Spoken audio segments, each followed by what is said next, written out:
Well, that swung a bit and well played. Beautifully driven through the offside field. 4 all the way. That was a half volley.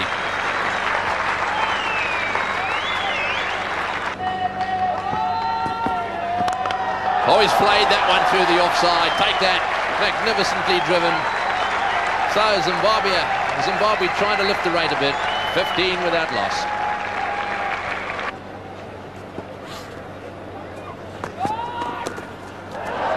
And that's gone fine. And a desperate lunge down there, and it's gone for 4. Yeah, Damien Fleming has done a fine leg. That went very fine and very quickly as well. Oh, he's bowled him neck and crop. That's a little beauty. It came back from outside off stump, hit the inside edge of the bat, and back went middle stump.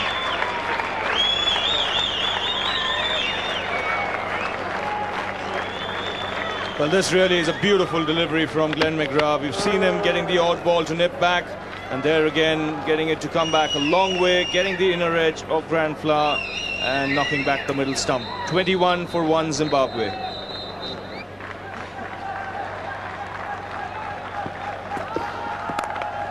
Fleming continues, and so does Andrew Waller. That is a magnificent strike. He hit 2 off the front foot through extra cover in the 4th over of the day, and now he's on the back foot. So unlike Fleming, he normally doesn't give the batsman very much width, but he has done on at least 4 occasions this morning. One produced a great save that would have also gone for 4. And that's a fine shot. The mark of a good batsman to be able to play off the back foot on a pitch that just lacks a little bit of pace and bounce.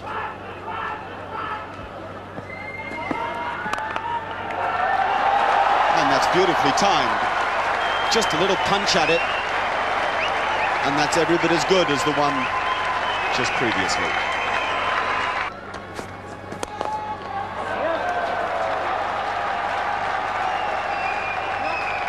He's actually bowling to Guy Whittle, who's punched him down the ground. Whittle's strongest stroke is the straight drive, and they're his first runs. Shane Lea, remember his first ball in Nagpur, he lost his run on the way in, stuttered, and then dropped a chance.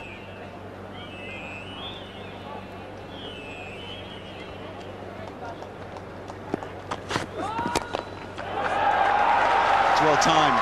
He's got that away, and it'll be 4. Shane Lea firing it into the pads of Guy Whittle. And he was very quick onto that, always looking to attack this fellow. And brilliant effort, absolutely brilliant. Stephen Waugh, you just can't keep this fellow out of the game. And Guy Whittle goes, caught and bowled, off a sharp return chance.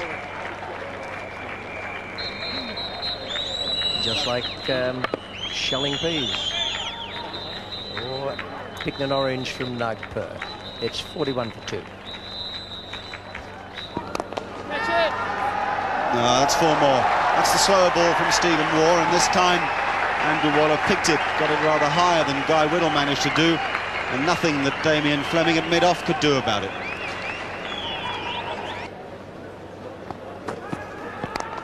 Chance and gone. Steve Waugh to Mark Waugh, and that's how Alastair Campbell goes. Well, funny game this.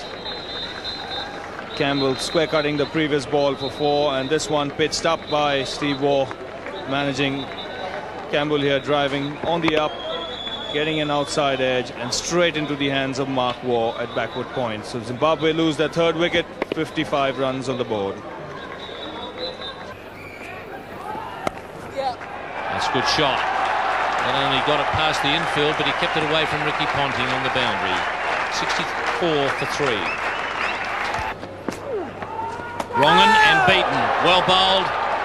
Umpire Shepherd has given Andy Flower out, and that's beautifully bowled. Shane Warne deceiving him with the Wrongen. Well, we haven't seen too many wrong ones from Shane Warne, but have a look at this. Andy Flower in all sorts of trouble. Deceived here in the flight. Ball leaving the bat, and Ian Healy making no mistake. 4th Zimbabwe wicket gone, 68 runs on the board.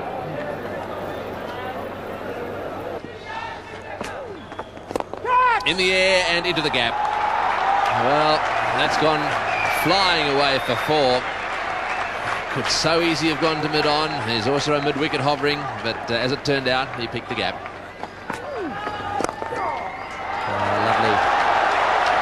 Beautiful placement, no doubt about that one. He had his eye on that spot because the man at mid-on had been moved wide. And it's a half century for Waller, and he's done very well. Oh, he's hit that one, and that's gone miles.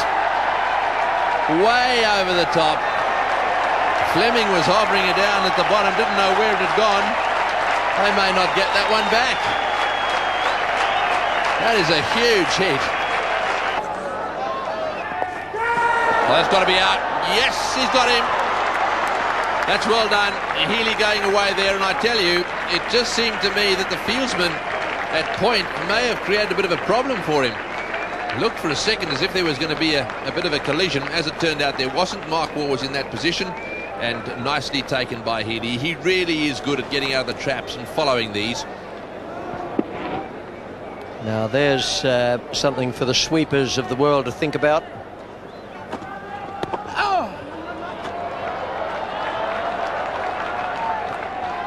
Come on! Oh, they've got to hurry here. Must be real problems there. Must be big problems for Andrew Waller. He was always up against it, one felt.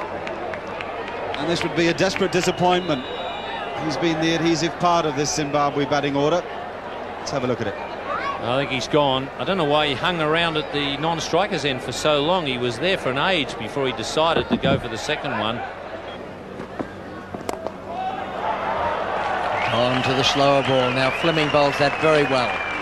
Stephen Waugh's the man there, placed specifically for that lofted drive by Mark Taylor.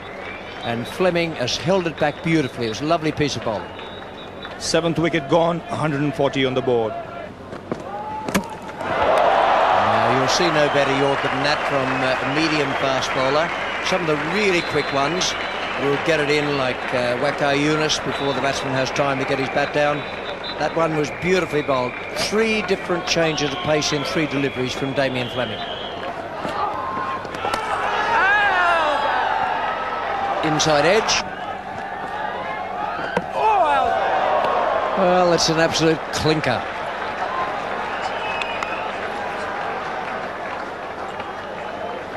Not quite the Mike Gadding ball, but it was good enough for number 11 in Zimbabwe. It was a beauty. Well, too good for number 11. Very little he could do about it, but to just watch the ball hit his off stump.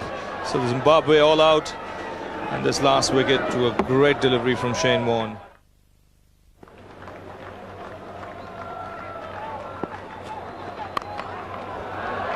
Beautiful. Not a good ball, not one Charlie Lock will revere as the match goes on, but it still had to be dealt with.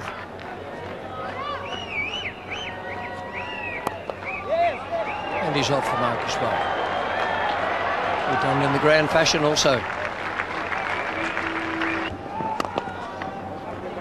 It's a very good shot. Even though the fielder got a hand on it, it'll still go to the boundary and go there with great pace as well.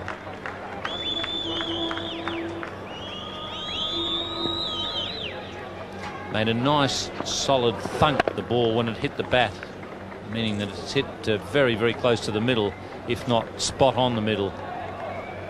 Also sounded like there's plenty of wood in that bat. Ball really raced away, even though the fieldsman got a hand on it.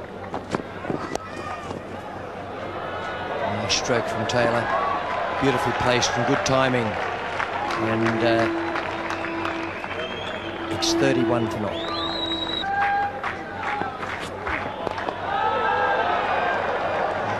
The little charge, and we can say that Mark Waugh is feeling quite confident.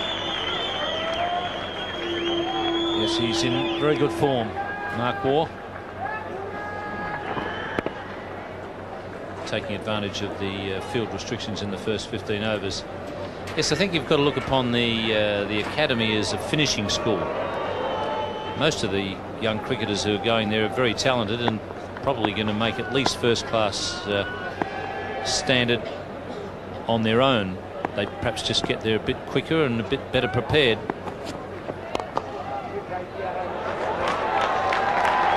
Well, I'd suggest that that's not a good place to bowl to Mark Waugh. Oh, that's a good shot. He smashed that away square. You just can't bowl short to Taylor in this frame of mind.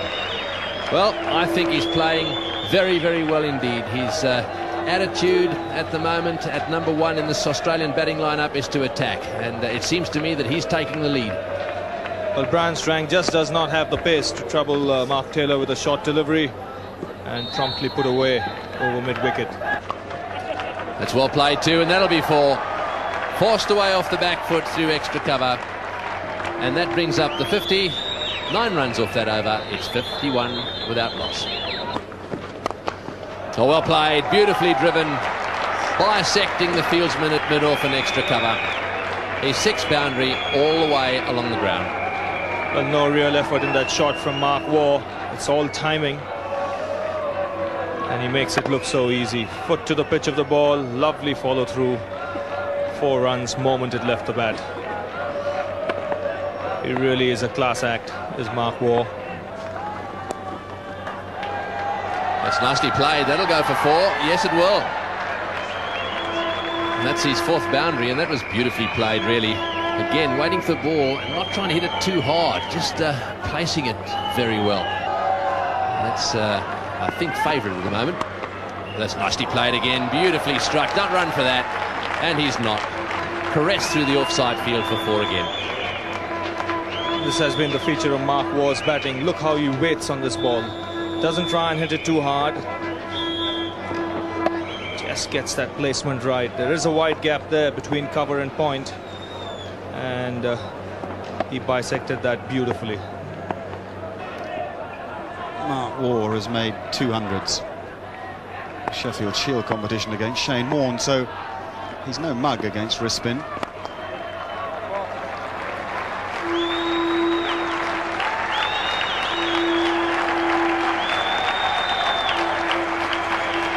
So 50 to Mark Waugh, and another very good one too. 68 balls for it, and full of the array of strokes that we've already seen in this World Cup. He's got back-to-back hundreds against Kenya and India, and now a 50 against Zimbabwe to follow it up. Lovely timing and great grace.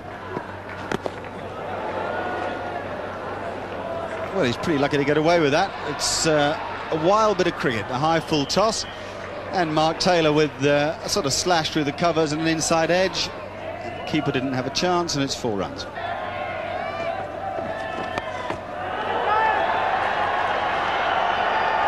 And I spoke too soon. There we go.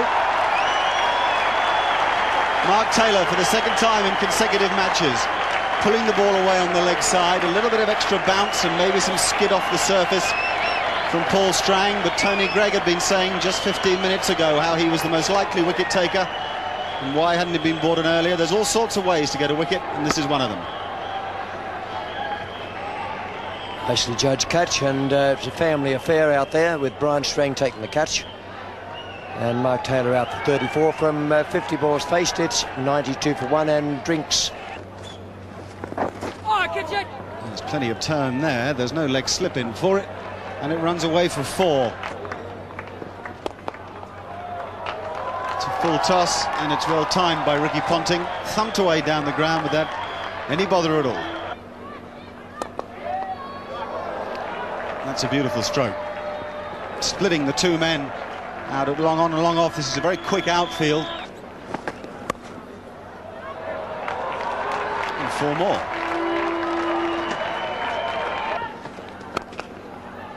Before runs, he picked the gap quite perfectly. That was the wrong one. Paul Strang, but Ponting very quick to rock back and picking the gap between extra cover and mid-off. Cruising to victory, and Ponting taking that opportunity. So doing the world of good, batting against a few spinners in the subcontinent. Got him, yes, caught and bowled. That's beautifully done. That's a magnificent catch, actually. He tried to hit it down the ground, closed the face just a little bit on it, and it was caught on the 2nd attempt. That's well done. That's a beautiful piece of bowling by Paul Strang. That's the line he should be bowling, middle and leg, making the batsman drive on the onside. This is exactly what Ricky Ponting has done.